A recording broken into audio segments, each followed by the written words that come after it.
Scientist का मानना है कि अगर सभी न्यूक्लियर वेपन्स को लॉन्च कर दिया जाए तो अर्थ को 3 मरतबा डिस्ट्रॉय किया जा सकता है, जबकि ये हकीकत नहीं है।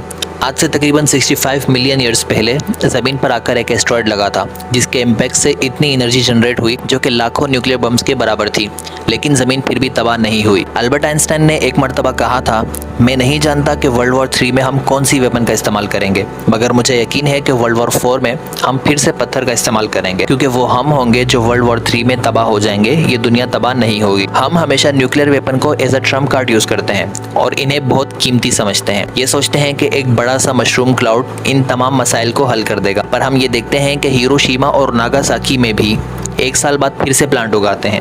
यहाँ तक कि नोवाया ज़मिया में भी, जो कि एक न्यूक्लियर टेस्ट साइट है, सब्जियाँ और हरियाली मुकम्मल तौर पर रिस्टोर हो जाती हैं। जितना पावरफुल हम न्यूक्लियर वेपन्स को मानते हैं, न्यूक्लियर वेपन्स उतनी पावरफुल नहीं है। ये कहानी है एक ऐसे यूनिवर्स की जहाँ पर दुनिया का एंड आ चुका है। अब इंसान कहाँ जाएंगे? इस सब की शुरुआत होती है पिछली सदी के आखिर में, जब एक RR नामी वायरस की वजह से 2 बिलियन से ज़्यादा लोग मारे जाते हैं। वायरस की म्यूटेशन सबसे पहले मिडिल ईस्ट के जानवरों में पाई जाती है, जब एक अननोन स्पेसीज ने अमेरिका पर हमला कर दिया। नॉर्थ अमेरिका कोलिशन अपने 14 ईस्ट कोस्ट स्टेट में से 13 को पीछे छोड़ देने का फैसला सुना देती है। RR वायरस ने एक नई और इंटेलिजेंट स्पेसीज को दुनिया में जन्म दिया, जो कि मॉन्स्टर्स कहलाती हैं, और इंसानों ने ग्रेट निर्वाणा के ज़माने की शुरुआत की। Proposal number 62, comprehensive nuclear program. Nuclear weapon उतनी पावरफुल नहीं जितना हमने सोच रखा है। 1000 न्यूक्लियर बम्स भी उन मॉन्स्टर्स को रोक नहीं सके। यूनाइटेड नेशन ने स्टेट ऑफ इमरजेंसी डिक्लेयर कर दिया और आसपास के सभी इंसानों को अंडरग्राउंड बेसमेंट में पनाह लेनी पड़ी। अगर कभी ग्लोबल न्यूक्लियर वॉर होती है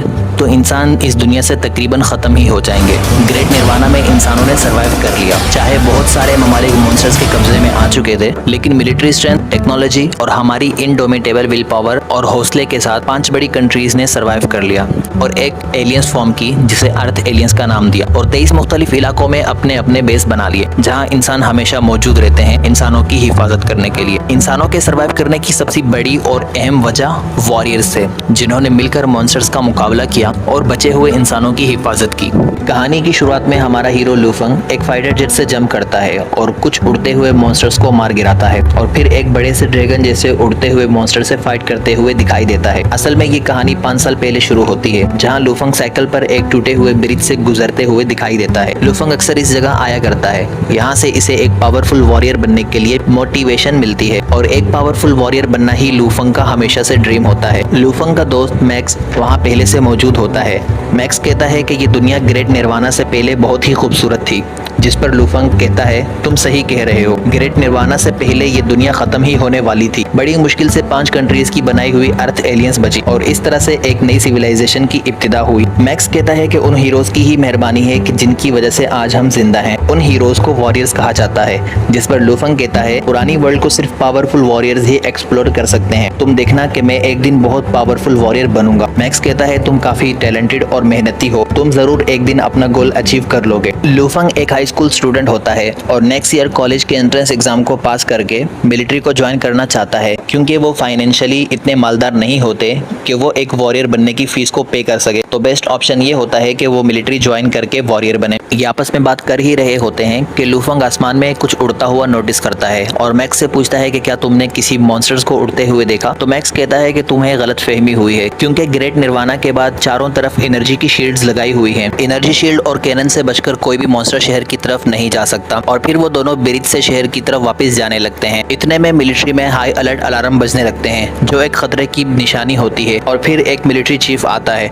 और पूछता है कि हमारा टारगेट क्या है, जिस पर वो बताते हैं कि ये एक ब्लैक क्राउन्ड ईगल है, जो मॉन्स्टर्स में 3rd रैंक पर आता है, यानी बहुत ही खतरनाक है, जिसके उड़ने की स्पीड साउंड से भी 3.9 टाइम्स ज्यादा होती है, और उसके पर डायमंड जितने टफ और 36 मीटर्स लंबे होते हैं। उसकी बॉडी लेंथ 21 मीटर को पहुंच गई है, और ये ग्रेड एस मॉन्स्टर है। मॉन्स्टर को उनकी पावर के हिसाब से रैंक्स दी गई हैं। वो ईगल 1000 किलोमीटर दूर होता है और करंट स्पीड के हिसाब से 15 मिनट में शहरियों तक पहुंच जाएगा। फिर मिलिट्री चीफ ऑर्डर देता है कि 5 मिनट में मुझे हवाई हमला चाहिए, लेकिन वो ईगल उन फाइटर जेट्स को मार गिराता है अपने पावरफुल परों की बदौलत, और शहर की तरफ जाने लगता है। दूसरी तरफ आम शहरी सुकून की जिंदगी गुजार रहे होते हैं, उन्हें आने वाले खतरे का अंदाजा भी नहीं होता। लूफंग और मैक्स भी ब्रिज से वापस आ चुके होते हैं और शहर में इंटर कर देते हैं। लूफंग हमेशा से जूजिंग नाम की की एक लड़की को पसंद करता है और वो लड़की भी सीक्रेटली उसे पसंद करती है। इतने में ईगल शहर की तरफ अचानक से आ जाता है और ईगल के पर बिल्डिंग से टकराते हैं, जिसकी वजह से शीशे टूटकर जमीन पर गिरने लगते हैं। लूफंग सही वक्त में लड़की को आगे बढ़कर बचा लेता है। ईगल लूफंग और